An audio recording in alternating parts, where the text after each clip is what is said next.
নমস্কাৰ আপোনালোকে চাই আছে E-PATHSHALA ইউটিউব চেনেল। আজি এই ভিডিঅ'ত মই আপোনালোকক দেখাই দিব বিচাৰিছোঁ যে আপোনালোকে অনলাইন PRC বাবে কেনেকৈ আবেদন কৰিব লাগিব।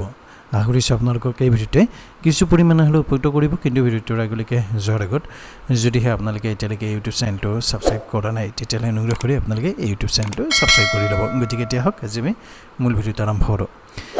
এতিয়া চাওক আপোনালোকে PRC বাবে অনলাইন আবেদন কৰিবৰ বাবে অসম চৰকাৰৰ যিটো সেৱা সেতু পোৰ্টেল আছে তাত আহিব লাগিব। আহি লগইন কৰিব। লগইন কৰি ইয়াত আপোনালোকে লুকিং ফৰ পাৰ্টিকুলাৰ সাৰ্ভিস আছে যে ইয়াত আপোনালোকে টাইপ কৰিব পাৰ্মানেন্ট মাৰি দিব। ইয়াত তলত আছে application for permanent residence certificate for higher education. ইয়াত জাষ্ট ক্লিক কৰিব। ক্লিক কৰাৰ পিছত আপোনালোকৰ আগত এটা নতুন ট্যাব আহিব। এই ট্যাবত আপোনালোকৰ ৰিকুৱাৰমেন্ট কি আছে এটো আপোনালোকক কৈ দিব বিচাৰিছো, অৰ্থাৎ কি ডকুমেন্টস আপোনালোকে সাবমিট কৰিব। হেতু হৈছে যিগৰাকী ব্যক্তিয়ে আবেদন কৰিব তেওঁৰ যিখন বাৰ্থ সাৰ্টিফিকেট আছে বাৰ্থ সাৰ্টিফিকেটখন আপলোড কৰিব লাগিব। তাৰপিছত এড্ৰেছ প্ৰুফ হিচাপে নিজৰ বা তেওঁৰ যি অভিভাৱক আছে অভিভাৱকৰ Aadhaar card, voter card, ration card, electricity bill, LPG bill, passport, bank passbook বা ড্ৰাইভিং লাইসেন্সৰ যিকোনো এটা ডকুমেন্টস আপলোড কৰিব পাৰিব। তাৰপিছত অসমত যে তেওঁলোকে 50 বছৰ বা 20 বছৰতকৈ অধিক সময় তেওঁলোকে ইয়াত বসবাস কৰি আছে তাৰ কি লাগিব এটা ডকুমেন্টস লাগিব। গতিকে আপোনালোকে ভোটাৰ লিষ্ট আপলোড কৰিব পাৰিব। ইয়াত record of immovable property if any with up to date land revenue paid receipt, অৰ্থাৎ ইয়াত আপোনালোকৰ যিটো খাজনা দিয়া ৰচিদ আছে এই ৰচিদটো আপলোড কৰিব পাৰিব। তাৰপিছত ভোটাৰ লিষ্টখন আপোনালোকে আপলোড কৰিব লাগিব। HSLC সাৰ্টিফিকেট বা এডমিট কাৰ্ডখন আপলোড কৰিব লাগিব। পাছপোৰ্ট সাইজৰ ফটোগ্ৰাফখন আপলোড কৰিব লাগিব। তাৰপিছত আপোনালোকে NRCৰ যিটো কপি আছে কপিটো আপলোড কৰিব লাগিব। মই ভাবো ইয়াত আপোনালোকৰ NRC যিখন ফাইনেল ড্ৰাফট আছে সেইখন আপলোড কৰিলেও হ'ব। তাৰপিছত employment certificate issued by employment showing joining in present place of posting if any যদি আছে তেতিয়া দিব পাৰে, আৰু পৰিয়ালৰ যদি কোনোবা ব্যক্তিৰ PRC আছে সেইখন আপলোড কৰিব পাৰে। গতিকে ইয়াত এপ্লাই কৰিবৰ বাবে যিটো এপ্লাই নাও অপচন আছে ইয়াত এপ্লাই নাওত ক্লিক কৰিব।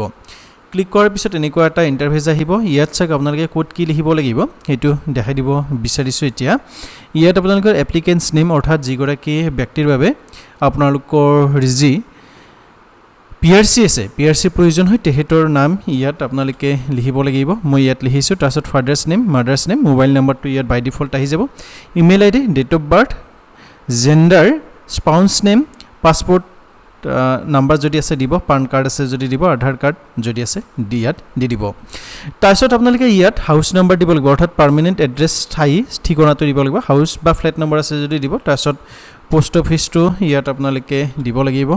তাৰপিছত পিন কোড ইয়াত আপোনালোকে দিব লাগিব। কান্ট্ৰিটো ইণ্ডিয়াই হ'ব, অসম।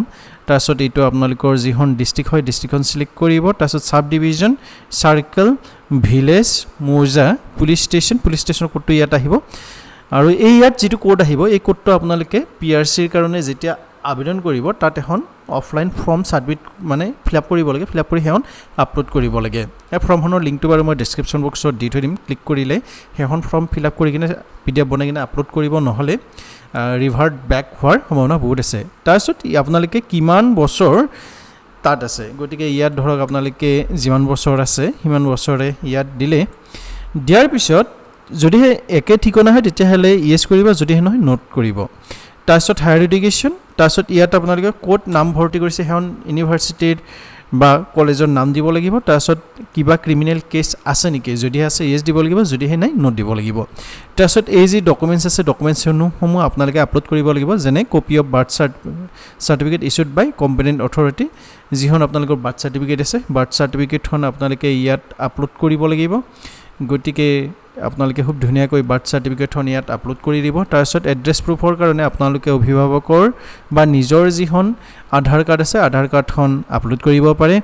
তাৰপিছত স্থায়ী বাসিন্দা হিচাপে আপোনালোকৰ যিখন NRC আছে NRC বা ভোটৰ যিখন কাৰ্ড আছে ভোটৰ যিখন লিষ্ট আছে ভোটৰ লিষ্টখন ইয়াত আপোনালোকে ডাউনলোড কৰিব পাৰিব। সৰি ডাউনলোড নহয় এখন আপলোড কৰিব পাৰিব তাৰপিছত খাজনা দিয়া যিখন ৰচিদ আছে খাজনা দিয়া ৰচিদখনো আপোনালোকে ইয়াত সাবমিট কৰিব পাৰিব তাৰপিছত ইয়াত আছে লিংকেজ গতিকে ইয়াত আপোনালোকে ভোটাৰ লিষ্টখনে আকৌ ইয়াত এবাৰ আপলোড কৰি দিব পাৰিব গতিকে ভোটাৰ লিষ্টখন আকৌ ইয়াত এবাৰ আপলোড কৰি দিলোঁ তাৰপিছত যিখন মেট্ৰিকৰ এডমিট কাৰ্ড আছে এডমিট কাৰ্ডখন আমি ইয়াত আপলোড কৰিব লাগিব আপলোড কৰিলোঁ তাৰপিছত পাছপোৰ্ট সাইজৰ যিখন ফটো আছে পাছপোৰ্ট সাইজৰ ফটোখন আমি আপলোড কৰিম আপলোড কৰাৰ পিছত ইয়াত আপোনালোকৰ যিখন চাওক লিংকেজ দিছে ন ইয়াত এনআৰচিৰ যিখন আমাৰ ফাইনেল ড্ৰাফট আছে ফাইনেল ড্ৰাফটৰ কপিটো ইয়াত আমি আপলোড কৰি দিম ঠিক আছে ইয়াত ইয়াৰ পিছত আপোনালোকে যিখন ফৰ্ম থাকিব সেইখন প্ৰিভিউ আহিব ইয়াত এডিট প্ৰিণ্ট আৰু মেক পেমেণ্ট অপশ্যন আছে ইয়াত আমি মেক পেমেণ্ট অপশ্যনত যাম ঠিক আছে ইয়াত যিটো মেক পেমেণ্ট অপশ্যন আছে ইয়াত জাষ্ট আমি ক্লিক কৰিম ক্লিক কৰাৰ পিছত আমি ইয়াত 10 रुपीस এটা পে কৰিব লাগিব এতিয়া যেতিয়া আপোনালোকে পেমেণ্ট কৰিব এনেকৈ আপোনালোকৰ যিখন একনলেজমেণ্ট ৰিচিপ্ট আছে একনলেজমেণ্ট ৰিচিপ্টখন আহি যাব গতিকে এই যে একনলেজমেণ্ট ৰিচিপ্ট আছে এইখন আপোনালোকে প্ৰিণ্ট আউট ওলাই কিনে ৰাখি থৈ দিব আৰু 14 দিনৰ ভিতৰত আপোনালোকৰ এই যে সাৰ্টিফিকেটখন আছে এই সাৰ্টিফিকেটখন প্ৰদান কৰা হ'ব কিন্তু ইয়াৰ আগতে আপোনালোকৰ পুলিচ ভেৰিফিকেশ্যন এটা হয় অৰ্থাৎ আপোনালোকৰ পুলিচ যি ষ্টেচন আছে পুলিচ ষ্টেচনত গৈ কিনে আপোনালোকে ভেৰিফাই কৰিব লাগিব গতিকে এনেকৈ আপোনালোকে পিআৰচিৰ কাৰণে এপ্লাই কৰিব পাৰিব ভিডিঅ'টো যদি ভাল পাইছে লাইক কৰিব চেনেলটো যদি সাবস্ক্ৰাইব কৰা নাই সাবস্ক্ৰাইব কৰি ল'ব